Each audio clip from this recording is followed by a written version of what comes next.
back to another video. Good morning, good evening, good afternoon, wherever you are. So guys, today is 25th of December, a Christmas morning. So I wish you a Merry Christmas and advance Happy New Year. So ngasi di Christmas numitnina, Christmas ki fajaba decoration ki kakra ulake.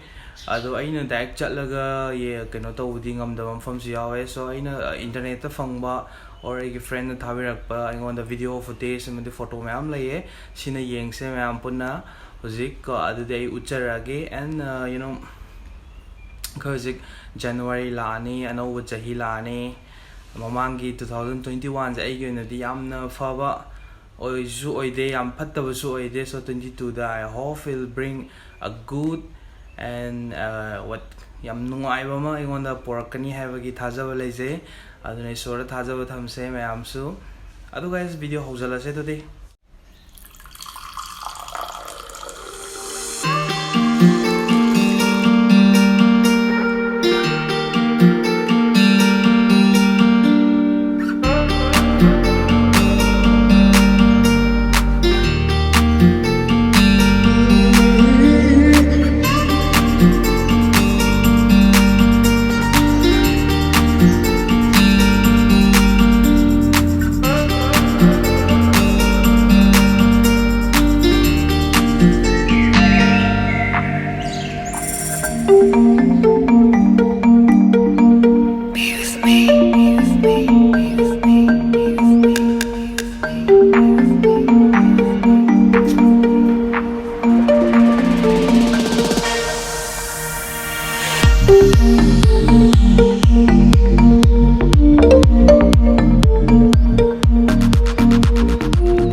So guys, ours do the yeng thawa ay opuna yeminar sing sidi mogi decoration se faze de have do yeng balor kana mayam su comment to bira mo makada kar mana faze have da ina sum mall gumba go mafam khara haidi yamna di tawdre video se sangane na ina mafam ahum mari khangkat lebo ko ada sum mogi decoration di yeng se bo ko mayam sum uning taw bani da sigi decoration taw bu sumaina yeng ase.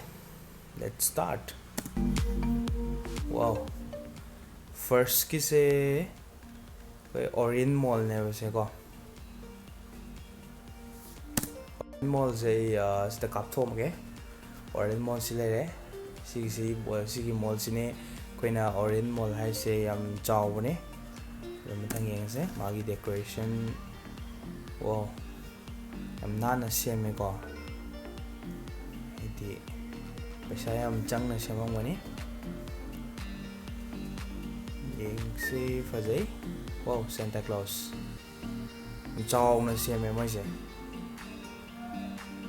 sina magi view ne ba ko Orion mall thik nakanda magi night view hai tare adi nakan sida muk koi gi World Trade Center man ba magi view fajabam lei ba office ko ne ba adu siyango manung ne sina magi decoration manung gi ko.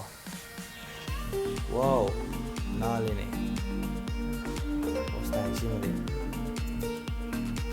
After that, yes, this is Forum Mall male se.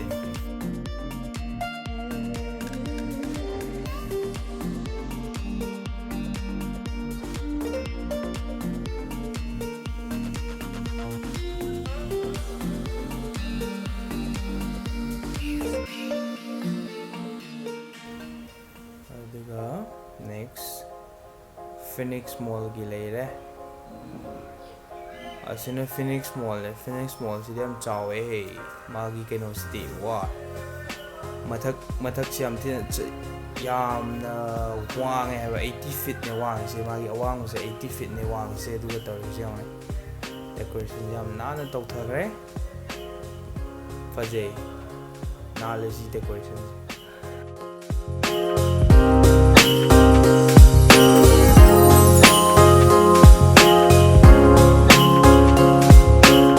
So much for supporting me. Thank you so much for watching my video and keep supporting me. And if you are coming here for the first time, please don't forget to subscribe my channel, comment down below, and if you have any suggestion, please don't feel any tanbas to say haibiro yam nuae aigidi mayamna ai asoibda haibio aduga makata ba video nuai nuai ba semse so guys ngasi gi endi bye bye